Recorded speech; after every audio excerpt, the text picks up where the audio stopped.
Aujourd'hui, 740 000 femmes sont en prison dans le monde, certaines dans les couloirs de la mort.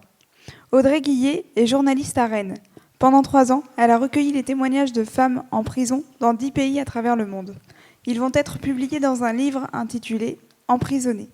Les témoignages que vous allez entendre, lus par des nouvelles oratrices, en sont des extraits.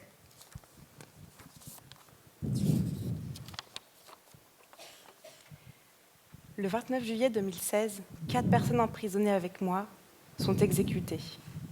Moi, j'ai été épargnée pour une raison que j'ignore. Mais après avoir cru mourir, quelque chose dans mon cœur s'est transformé. J'ai pris conscience de tout ce que j'avais et j'éprouve de la reconnaissance pour tout ça. Pour le souffle que Dieu m'a donné, pour toutes les parties de mon corps qui fonctionnent encore bien, chaque nouveau jour est un miracle. Mon ex-mari m'a humiliée. Il a tout fait pour que je me sente faible et impuissante. Jerry, lui, il m'a utilisée et m'a trahie. Pourtant, je les remercie intérieurement pour ce qu'il m'obligeait à traverser et qui a fait de moi ce que je suis aujourd'hui. Les femmes croient qu'elles sont faibles et à cause de ça, elles deviennent vulnérables aux violences physiques et psychologiques des hommes. Aujourd'hui, je peux dire que je m'aime davantage. Je veux rester en vie et raconter mon histoire pour qu'aucune femme ne fasse plus l'erreur d'être l'esclave d'un homme parce qu'elle se croit faible. La société voit les femmes en prison comme des rebelles agressifs qu'il faut mater. La société veut punir, mais punir qui? Des femmes qui ont déjà tellement ramassé? Il faut comprendre que là où elles en sont de leur histoire, elles ont besoin que quelqu'un leur prenne la main. C'est des personnes qui ne savent plus comment s'aider. Les femmes en prison, c'est tabou. Des filles de mauvaise vie. On est censé être l'exemple, être pur. Alors, quand on est condamné, on devient des déchets de la société. D'ailleurs, tu vois jamais un homme qui va marier une femme en prison, ou même tout simplement qui l'attend à sa sortie. Tu vois jamais ça. Alors que nous autres, les femmes, on fait tout ça pour les hommes en prison. Tu luttes juste pour tenir. Ce type de prison, ça ne te permet pas de réintégrer la société en ayant réglé ton problème. Au contraire, ça augmente ta fragilité. Tu tombes encore plus dans la déchéance. Quelque chose me frappe ici. Le nombre de détenus âgés. Ces femmes commettent des petits délits pour être emprisonnées, car elles se sentent plus en sécurité ici, à l'intérieur de la prison, plutôt qu'à l'extérieur, dans la société. Moi-même, il m'arrive de penser que ce serait plus facile de vivre tout le temps en prison. Dans la vie réelle, il faut réfléchir à tout et c'est épuisant. Souvent, on ne sait pas à qui parler. Ici, on peut vivre sans rien décider et nos camarades détenus nous comprennent. En prison, on donne notre liberté contre ce sentiment rassurant d'être prise en charge. Je n'ai rien demandé, mais un jour, j'ai été nommée chef d'équipe de l'atelier confection des sacs en papier dans l'usine de la prison. Travailler me rend joyeuse. Être chef me donne l'envie de faire de mon mieux. Je me sens reconnue. Tout ça est nouveau pour moi. Avant la prison, je n'avais pas vraiment eu d'expérience professionnelle. À cause de ça, si je rencontrais un problème dans ma vie, j'abandonnais tout de suite. Mon ex-mari a payé pour tous les hommes qui m'ont détruite. Je n'ai pas d'excuse pour avoir voulu le tuer. Je suis heureuse qu'il soit vivant. Il a pu élever nos enfants. En réalité, dans l'état où j'étais, j'aurais pu tuer n'importe quel homme. Ça fait peur. Mais à cette époque, je ne suis plus lucide. La preuve, pour la première fois de ma vie, je ne réfléchis pas aux conséquences de mes actes sur mes enfants. Je les oublie. Comment j'ai pu les oublier? Je pète un câble. C'est comme si tuer était désormais la seule façon de hurler « Non! Stop !» Ma plus grande douleur et souffrance aujourd'hui, c'est le silence de mes enfants. Leur indifférence vis-à-vis de moi. Comment vont-ils? À quoi ils ressemblent? Que font-ils? Est-ce qu'ils pensent à moi? Ils me manquent, tous, terriblement. Mon cœur saigne de ne pas avoir de leurs nouvelles, de ne plus les serrer dans mes bras. Leur colère contre moi est légitime. Je les aime et je sais que je les ai déçus, blessés, traumatisés. J'ai voulu tuer leur papa. Maman est un monstre et papa est le gentil. Je ne peux que les aimer et souhaiter qu'ils soient heureux. Hier, une femme a accouché menottée. Elle dit que c'est normal, c'est une règle de prison. Mais à quoi sert cette règle? Elle a des contractions Un bébé est en train de sortir d'elle. Où voulez-vous qu'elle aille ? L'État dit que la prison resocialise les détenus. Mais qui resocialise une personne qui n'a jamais été considérée comme un citoyen, car elle est pauvre, noire, peu éduquée ? L'incarcération la déshumanise encore plus. Il existe d'autres moyens que l'emprisonnement pour résoudre les problèmes. Il faut en discuter. Tant que les gens au pouvoir ne réaliseront pas que l'origine des incarcérations, c'est surtout des problèmes sociaux, nous n'avancerons pas.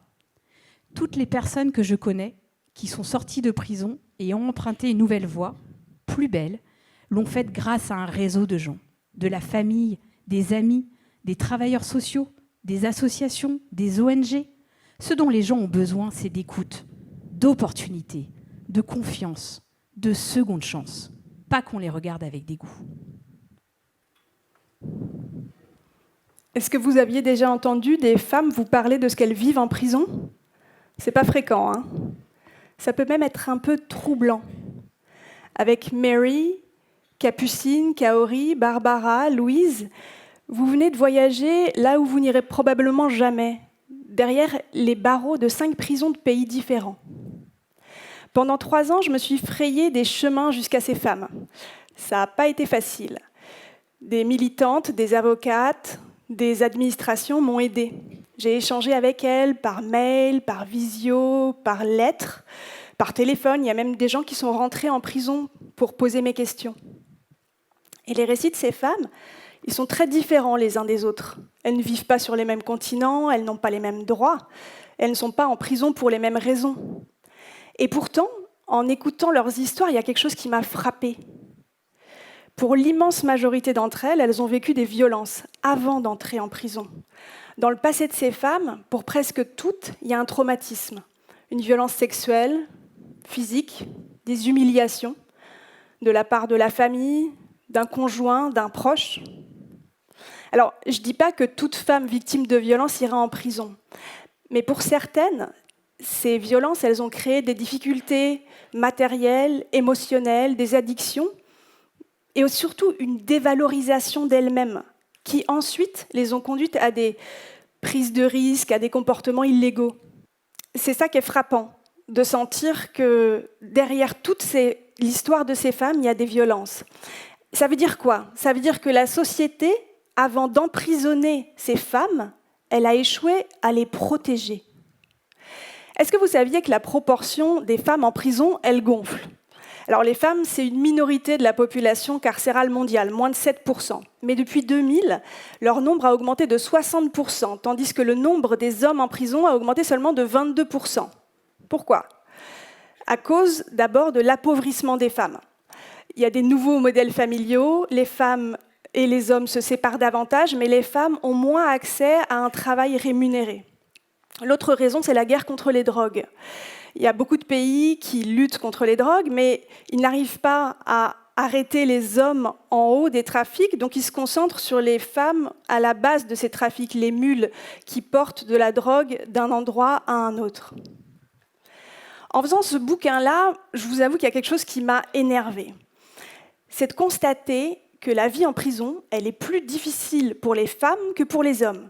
Les femmes sont plus souvent victimes de violences de la part du personnel pénitentiaire. Elles ont moins accès à des études, à de la formation. Comme il y a moins de prisons pour femmes, elles sont plus souvent éloignées de leur famille. Et puis un homme en prison, lui, il va recevoir des visites et du soutien de sa famille, des femmes de sa famille. Mais l'inverse, c'est pas vrai. Donc la prison, elle désocialise beaucoup plus les femmes. Et puis, on m'a souvent répété, l'enfermement, l'emprisonnement, c'est une privation de liberté. Ok. Mais alors pourquoi on a entendu Mary, Kaori parler des humiliations, de la déshumanisation qu'elles ont subie de la part du système carcéral ? Moi, ça, je ne comprends pas. Quand on regarde le passé de ces femmes, c'est déjà exactement ça qui les a conduites en prison. Les violences et la dévalorisation qu'elles ont subies dehors. Alors oui, ces femmes, elles sont responsables de leurs actes et elles doivent en assumer les conséquences. Mais entre nous, c'est quoi notre intérêt à nous, société ? Est-ce que c'est d'enfermer et d'humilier encore plus ? Et puis ensuite, de vivre à côté de gens qui sortent de prison encore plus cassés ? ou au contraire les aider à se sentir plus responsables, capables, utiles et de pouvoir ensuite compter sur elles et sur eux. Parce que les femmes, elles m'ont raconté ce qui les aide à s'en sortir. Et moi, ça me touche tellement ça semble simple. Ce qui les aide à se reconstruire ou à se construire pour certaines, c'est tout ce qui les aide à comprendre qu'elles ont de la valeur malgré leurs erreurs. Tout ce qui les éloigne de l'idée qu'elles sont des objets, des déchets. Ça va être une soignante à l'écoute, un travailleur social encourageant, une surveillante pénitentiaire respectueuse, une famille, une thérapie. Vous, pourquoi pas? Vous qui choisissez de mener une correspondance avec une femme détenue, vous qui allez animer une activité en prison ou qui allez proposer un stage de réinsertion à une femme en liberté conditionnelle. Il y a beaucoup de choses à faire. Est-ce que vous avez trouvé ça bizarre, vous aussi, d'entendre Mary ou Capucine qui ont dit que cette étape, la prison, ça les avait libérés? Alors, pas à cause du système carcéral, ça je crois que vous l'avez compris, mais parce que pour la première fois, ces femmes, une fois extirpées de leurs habitudes, elles ont pu se recentrer, réfléchir, se poser des questions, seules, avec elles-mêmes, décoder les mécanismes de domination dans leur famille, dans la société dans laquelle elles avaient été prises et auxquelles elles veulent dire non, stop. Et c'est un pouvoir super puissant, celui de se questionner pour savoir si ça fait oui ou si ça fait non à l'intérieur. Elle l'avait, Mary Capucine, elle avait ce pouvoir, mais elle l'avait oublié. Exactement comme nous, non? Est-ce qu'on l'utilise toujours, notre liberté de nous écouter, pour oser refuser, pour oser dénoncer, pour oser nous sauver aussi, parce qu'on le vaut tellement? Se rappeler en quoi chacun, chacune, on est précieuse, moi je trouve que c'est une sacrée boussole pour rester sur son chemin. Merci.